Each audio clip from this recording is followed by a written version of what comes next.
पता नहीं प्रशासन का मन में क्या हुआ, मुझे पता है। हम तो आसानी से यहाँ आए, उन्होंने बोले नहीं वहाँ जगह कंजेस्टेड है। मैंने देखा यहाँ तो मुझे लगता है 5 लाख लोग यहाँ इकट्ठे हो सकते, लेकिन पता नहीं वहाँ किस लिए हमको ले गए। यहाँ के भाइयों बहनों ज्यादा नहीं जा पाए, इसीलिए मैंने सोचा कि उनके पास जाएं, वहां देखें वो कैसे रहते हैं। राजस्थान तो बहुत अच्छा है, लेकिन साफ सफाई की जरूरत है, और यहाँ बहुत सारे लोग इकट्ठे हो सकते हैं। मुझे पता नहीं, प्रशासन तो बहुत, यहाँ के लोग बहुत इंटेलिजेंस है, बहुत ही सुलझे हुए लोग हैं, लेकिन उनके मन में क्या आया मुझे पता नहीं कि वहां कर दिए जहाँ संथाल लोग जा ना पाए। लेकिन यहाँ आके बहुत खुश लगा कि वहाँ के लोग, वहाँ भी लोग क्योंकि बहुत दूर है वहां नहीं पहुंच पा रहे हैं, शायद उनके मन में था कोई ना आए और प्रेसिडेंट ऐसे ही घूम के चले जाए।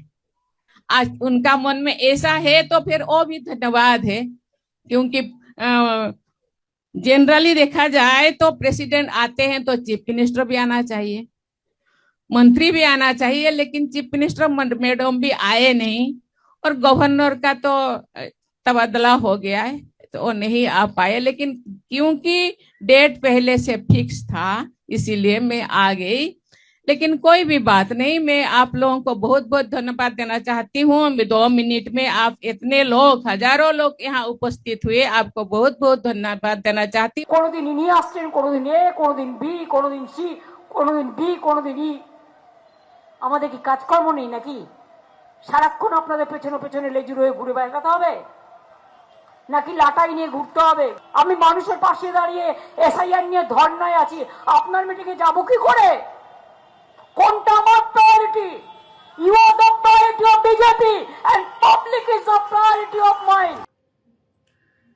আন্তর্জাতিক স্তরের একটা সম্মেলন সাঁওতাল পরিষদের, সাঁওতালি পরিষদের একটি আন্তর্জাতিক সম্মেলন, দেশের রাষ্ট্রপতি এসছেন। দেশের রাষ্ট্রপতি দ্রৌপদী মুর্মু যখন আসছেন তখন তাকে মিনিমাম একটা প্রোটোকল দিতে হয়, সম্মান জানাতে হয়। দেশের রাষ্ট্রপতি, আপনারা কিন্তু প্লিজ, এই পাড়ার রাজনীতি নয়, স্টুডিওর রাজনীতি নয়, খবরের কাগজের রাজনীতি নয়, সংসদীয় ব্যবস্থায় রাষ্ট্রপতি হলেন সাংবিধানিকভাবে প্রধান, তিনি সমস্ত রাজনীতির ঊর্ধ্বে। আমাদের দেশে সংসদীয় ব্যবস্থার অন্যতম স্তম্ভ হলো রাষ্ট্রপতি। এহেন রাষ্ট্রপতিকে আজকে অপমান করা হয়েছে।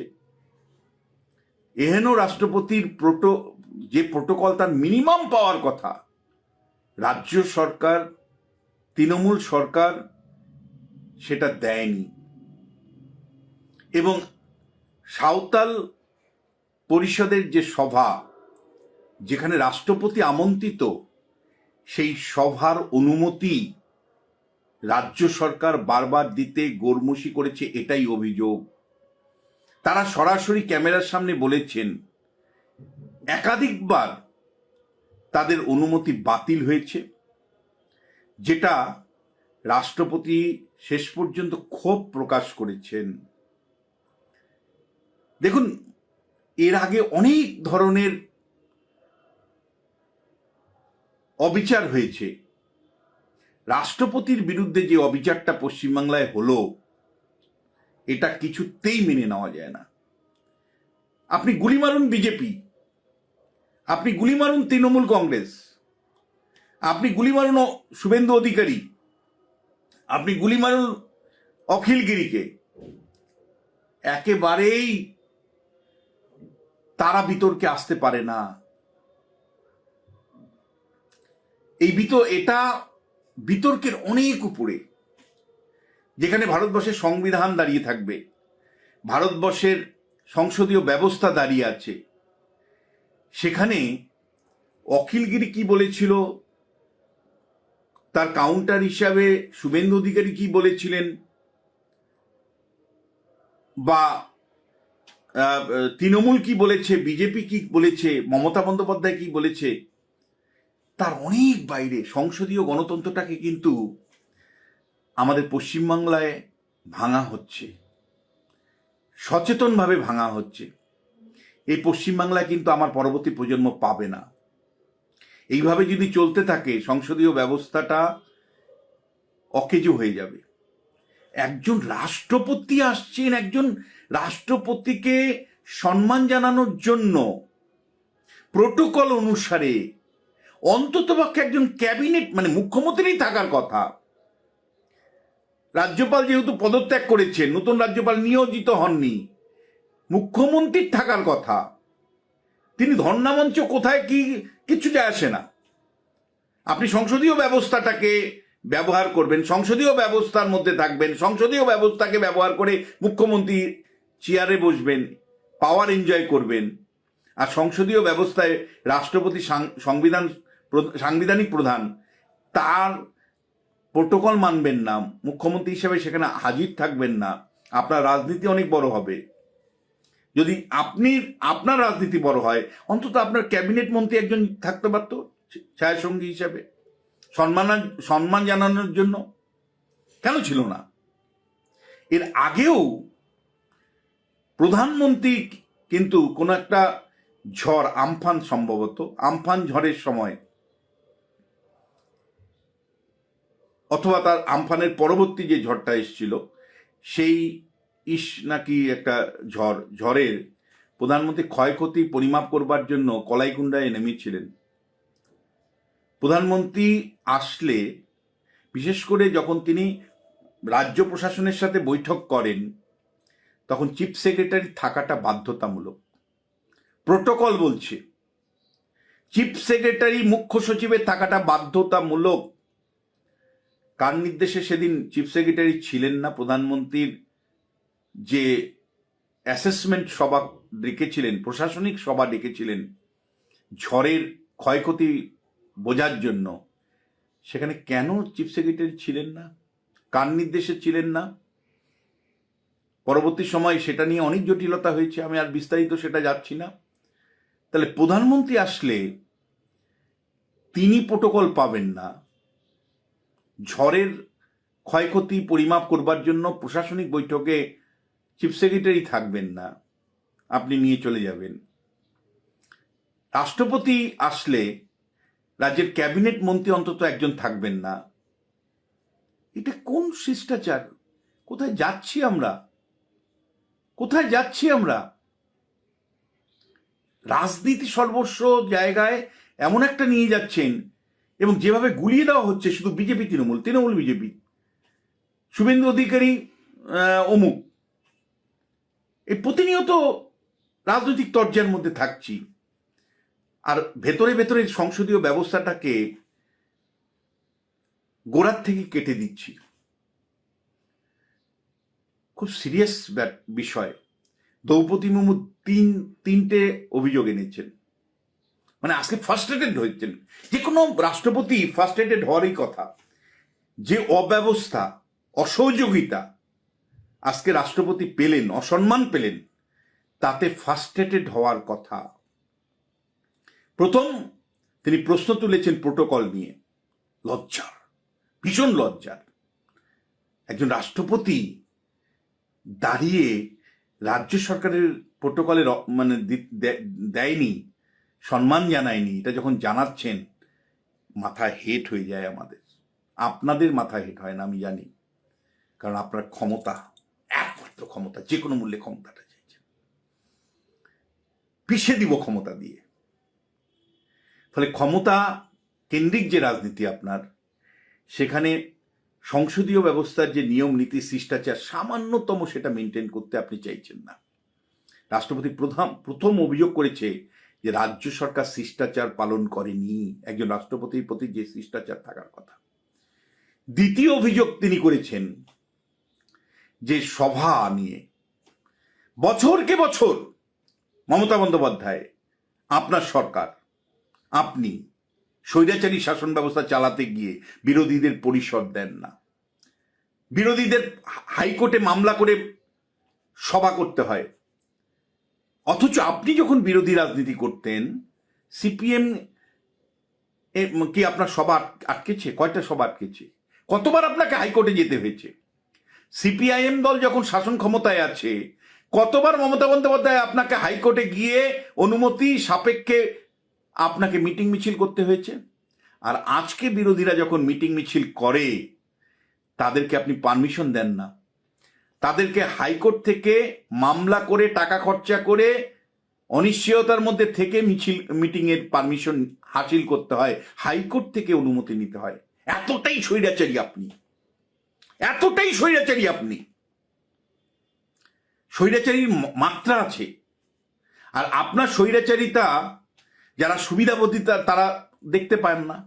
সুবিধাভোগীরা কি করেন ভাই? কেউ মানে ভাইস চ্যান্সেলরের পদে আছেন, তো কেউ কবি সাহিত্যিক হিসাবে সুযোগ সুবিধা পাচ্ছেন, কেউ সিনেমার আর্টিস্ট হিসাবে সুযোগ সুবিধা পাচ্ছেন, কেউ সাংবাদিক হয়ে নবান্নেতে বসে আছেন, নামই সাংবাদিক কিন্তু নবান্নে বসে আছেন। এরকম সমস্ত সুবিধাভোগী তৈরি করে ফেলেছেন। ফলে আপনাকে আঙুল দিয়ে বলতে পারছে না যে রাজা তুই ন্যায় ধর্ম পালন করছিস না। রাষ্ট্রপতিকে যেভাবে অপমান করা হয়েছে, তার সমাজের সর্বস্তর থেকে নিন্দা নিন্দা নিন্দা, এবং মমতা বন্দ্যোপাধ্যায় এবং তার প্রশাসনকে ধিক্কার জানাই, ধিক্কার জানাই। দ্রৌপদী মুর্মুকে আপনি শুধু প্রোটোকল দেননি তা নয়, তার নামে তিনি উপস্থিত থাকবেন এরকম একটা সবার অনুমতি বারবার পরিবর্তন করা হয়েছে, দেওয়া হয়নি, অস্বীকার করা হয়েছে বারবার। অভিযোগ, সিরিয়াস লেভেলে অভিযোগ। এটাই বিরোধীরা বছরকে বছর করে যাচ্ছে।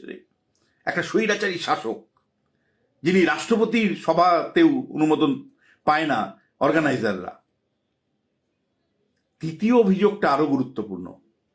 দ্রৌপদী মুর্মু বলছেন সাঁওতালরা সংগঠিত হোক, সাঁওতালদের উন্নয়ন আপনি চান না। এর থেকে লজ্জার আর কিছু হতে পারে না। আপনি এটাকে নির্বাচন সর্বস্ব হ্যান ত্যান নানা দিক দিয়ে ব্যাখ্যা করুন না কেন, আজকে পরিষ্কার ভাবে তিনি বলছেন রাষ্ট্রপতি। এর আগে সুপ্রিম কোর্ট, হাইকোর্ট সর্বস্তরে আপনি অসহযোগিতা করেছেন, বারবার অসহযোগিতার জন্য আপনি তিরস্কৃত হয়েছেন। ইলেকশন কমিশন সেই কনটেক্সটে আপনি অসহযোগিতা, তার সাথে একসাথে কাজ করতে পারেন না। আপনি কেন্দ্রের কোনো দপ্তরের সাথে একসাথে বসে কাজ করতে পারেন না। আপনি অন্য রাজ্যের সাথে কাজ করতে পারেন না। আপনি জোট সঙ্গী করেছিলেন কংগ্রেস দল, তার সাথে একসাথে কাজ করতে পারেন না। আপনি ইউপিএ সরকারের জোট সঙ্গী ছিলেন, সেখানে কাজ করতে পারেন না। আপনি এনডিএতে ছিলেন, অটল বিহারী বাজপেয়ী, সেখান থেকেও রিজাইন করেছিলেন, একসাথে কাজ করতে পারেন না। একা থাকবো। এবার সীমা ছাড়িয়ে রাষ্ট্রপতি আমাদের রাজ্যে যেভাবে অসম্মানিত হলো, আমাদের রাজ্যের ভাবমূর্তি কি উজ্জ্বল হলো? রাষ্ট্রপতিকে নিয়ে রাজনীতি করছেন আপনারা, ইলেকশন কমিশনকে নিয়ে রাজনীতি করতে শুরু করেছেন বহু বছর ধরে। এমনকি আমাদের বিচারপতিরা ছাড় পায় না আপনাদের দ্বারা। একটার পর একটা রায় যখন মানে এই দুর্নীতি নিয়ে হচ্ছিল, একের পর এক ভাষ্য আপনার কি ছিল যে বিচারপতিরা বিজেপির হয়ে রায় দিচ্ছে, কেন্দ্রের হয়ে রায় দিচ্ছে। রাজশেখর মান্তা সমেত একের পর এক বিচারপতিদের কি ভাষায় কথা বলেছেন আপনারা? বাই নেম রাজশেখর মান্তাদের বিচারপতি, একের পর এক বিচারপতি, অমৃতা সিনহা, তাদেরকে কি ভাষায় কথা বলেছেন? তাদের পরিবারের সদস্যদেরকে নিয়ে টানাটানি করেছেন, পোস্টার মেরেছেন, তার ন্যায় বিচার হয়নি। ফলে দিনের পর দিন প্রত্যেকটা সাংবিধানিক প্রতিষ্ঠানকে আপনি ভেঙে চুরমার করে দিচ্ছেন। কিন্তু এমন একটা দেনা পাওনা রাজনীতি আপনি চালু করেছেন যে সমাজে বলবার কেউ নেই। এমন একটা দেনা পাওনা রাজনীতি আপনি করেছেন, এমন মানে আনুগত্যপূর্ণ শিল্পী, সাহিত্যিক, লেখক তৈরি করেছেন যে আপনার বিরুদ্ধে কলম ধরার কেউ নেই। দ্রৌপদী মুর্মু রাষ্ট্রপতি হিসাবে যে অসম্মান আজকে পেলেন, তাকে ধিক্কার জানানোর জন্য সমাজের বিশিষ্ট কোনো ব্যক্তি নেই। প্রতিবাদ থাকলো, এবং একই সাথে আমি প্রধানমন্ত্রীর কাছে আবেদন করব যে এই রাষ্ট্রপতি যেভাবে অসম্মানিত হলো, সংসদীয় ব্যবস্থাটাকে চুরমার করে দেওয়ার চেষ্টা করা হচ্ছে, রাষ্ট্রপতির এই পুরো সফরকে নিয়ে একটা পূর্ণাঙ্গ তদন্ত করা উচিত। রাষ্ট্রপতি যেভাবে অসম্মানিত হলেন, রাষ্ট্রপতির সভা বাতিল করবার যে অভিযোগ একাধিকবার এসছে সংগঠকদের তরফ থেকে, এবং প্রোটোকল না মানার জন্য রাজ্য প্রশাসনের সর্বোচ্চ কর্তা থেকে শুরু করে রাজ্য প্রশাসন অসহযোগিতা কোথায় কোথায় করেছে, কেন করেছে, তাদের শাস্তি দিতে হবে। এটা চলতে পারে না। এই সংসদীয় ব্যবস্থা হাজার হাজার মানুষের লড়াইয়ের ফল। এই সংসদীয় ব্যবস্থা আমাদের ব্রিটিশদের বিরুদ্ধে দীর্ঘ লড়াইয়ের ফল।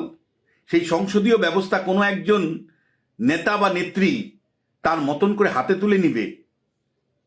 অন্তত আমরা কিছু লোক প্রতিবাদ করব, কিছু লড়াই পরাজয়ের জন্য, কিছু লড়াই কবি সাহিত্যিকদের মতন নয়, কিছু লড়াই কেবলমাত্র আজকের নব সাংবাদিক কুলের মতন নয়, কিছু লড়াই পরাজয়ের লড়াই। কিন্তু তবুও প্রতিবাদ থাকলো। দ্রৌপদী মুর্মু এক রাষ্ট্রপতি হিসাবে আজকে যেভাবে অসম্মানিত হলো, তাকে ধিক্কার জানাই। আমি আশা করব দেশের প্রধানমন্ত্রী এই পুরো সফরটা পূর্ণাঙ্গ তদন্ত বিচার বিভাগীয় বা হাই কমিটি বা স্পেশাল ইনভেস্টিগেটিং টিম তৈরি করে তিনি অনুসন্ধান করবেন।